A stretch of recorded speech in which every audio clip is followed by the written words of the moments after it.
Pinagtibay ng mga delegado ng APEC ang mga pulisiyang may kinalaman sa pagpapalakas ng Science and Technology Innovation kung saan handa na rin itong ipatupad sa lalong madaling panahon. Si Dina Pagibitan sa detalye. Isa lamang ang problema sa pagbabago ng panahon o climate change sa pare-parehong kinakaharap ng bawat bansa sa mundo. Kaya naman kabi-kabila ang mga programa para solusyonan ang abnormal ng lagay ng panahon.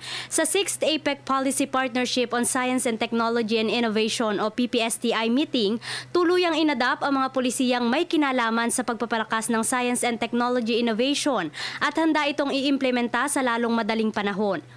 To incorporate science and technology in national policy, increase the funding for science and technology and innovation, and more people, young people. Layong gawing bentahe ng PPSTI ang teknolohiya para sa sustainable, inclusive, and innovation-driven growth sa buong Asia-Pacific. Technology adoption, whereby we look at it as a potential project that will enhance the environment and food security. Sa darating na Nobyembre bilang pagpapatuloy ng APEC 2015 sa bansa, tatalakayin din bilang bahagi ng climate change ang mga kalamidad gaya ng superbagyong Yolanda.